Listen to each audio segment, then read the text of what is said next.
Hey there and welcome back. I'm Matt Trinkle, and in this video, I'm going to touch on something that so many of us are going through globally. Just about everyone around the world is being affected by COVID-19 in one form or another. The point of this video, however, is not to continue the narrative of all that we've lost from the virus, but to offer a bright spot. While under quarantine, many of us are stuck in our homes, unable to travel to studios or some of the beautiful spots that inspire us to create. However, that doesn't mean that all inspiration is lost. In fact, there are beautiful scenes just waiting to be painted right outside your door. In this En Plein Air demonstration, I'm doing just that, and journeying all the way to the backyard to find inspiration in a scene that I see nearly every day. So, let's get into it.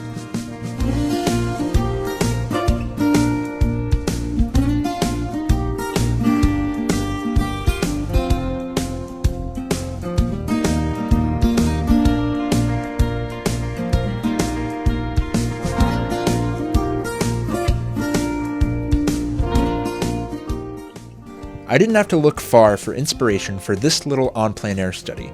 From the moment I saw this brick pillar in the backyard, I was inspired by the shapes and colors that make up the structure. To start, I go ahead and sketch in the composition. I've never painted a scene so complex with so many different subjects, so I sketch a little more in detail than I normally would. I decided on this painting to try a new technique. Normally, when painting En Plein Air, I like to start with what's furthest away and move towards the viewer, establishing full detail along the way. However, this time I decided to go a different route and establish all of my base tones with a very thin paint, then go back over that with final details. So here I've added lighter tones for the sky and distant leaves, as well as some darker tones for those mid-ground trees. Going in with burnt umber and ultramarine blue, I block in this big tree in the foreground. Next, by shifting that same tone with burnt sienna for the shadow side and titanium white for the highlights, I block in the brick pillar. Now with ultramarine blue and cadmium lemon, I go ahead and sketch out the midtones for the bushes and vines that are going to cover this foreground. Finally, I brighten up this tone with a little bit more cadmium yellow and a touch of yellow ochre to establish the midtones for the grass in the immediate foreground. The base tone for this little study came together pretty quickly. Now it's time to go ahead and go in with more detail.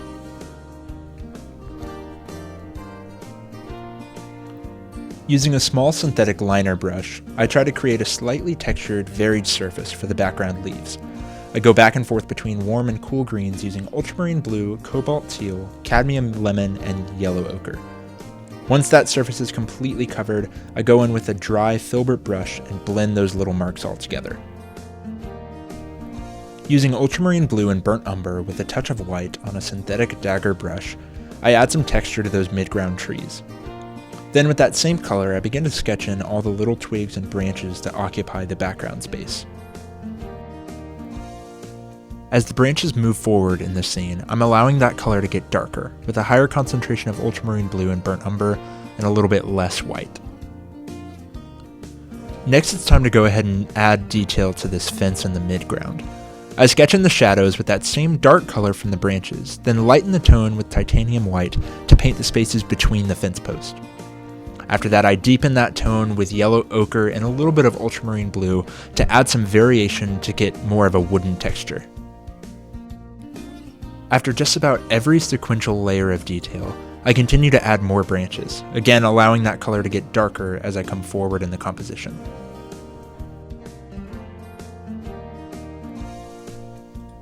Next, this mid-ground bush gets some more refinement. By varying between warm and cool tones, I go over the midtones to build up a leafy texture. And here I'm using cadmium lemon and yellow ochre for the warm tones, and then adding phthalo green to that color for those cooler tones. Using burnt sienna and burnt umber, I add the shadows for the leaf litter in the midground. Then I brighten up that tone with some titanium white to add some highlights. Following the same pattern as I did for that bush in the midground, here I add a touch more saturation to my greens and add some varied texture to the bushes in the foreground. All along the way, I'm making sure to continue to add a little bit more variation in the branches as the scene is coming forward. Here on these vines in the immediate foreground, I'm allowing my deepest tone to come through, with lots of ultramarine blue, burnt umber, and phthalo green. Over this, I layer my sharpest green highlights with lots of cadmium lemon and titanium white. It's finally time to start adding some detail to that brick pillar. I add cooler tones with quinacridone magenta and ultramarine blue to both sides to get a little bit more of an aged look. Once I'm happy with the base tones on the pillar, I go ahead and sketch in with ultramarine blue and burnt umber where each individual brick is going to go. Now, a lot of these lines aren't going to make it to the final painting, but they're going to allow me to have a little bit of a map for where those bricks are going to go. With plenty of ultramarine blue and burnt umber, as well as some burnt sienna, titanium white, and quinacridone magenta, I vary my tones between warm and cool, all the while keeping my paint nice and thick to convey a little bit more of that brick texture. And here, to achieve that realistic brick look, I'm just going back and forth between all those tones, constantly mixing new colors and blending those edges of bricks together. Finally, I detail that foreground tree, as well as bring the scene forward with a little bit deeper tone still, with yellow ochre, ultramarine blue, and phthalo green for those bushes in the immediate foreground. And finally, with a trimmed fan brush, I'm going to use those same colors as I was using in the bushes in the background, but warm them up a little bit and lighten that tone with titanium white. This was a fun little study, and while compositionally it may not be my best work, I think I learned a lot by trying out this new technique. Well, I hope you've enjoyed this video, and thanks for tuning in. Hopefully in these dark times, it has offered a glimmer of inspiration to continue to create. If you could, go ahead and give this video a like and subscribe to my channel for new videos weekly that you don't want to miss. As always, you can find me on Instagram or Facebook, or by going to my website, artofmatthewkent.com, and subscribing for weekly bonus content and discounts. Thanks, and happy painting.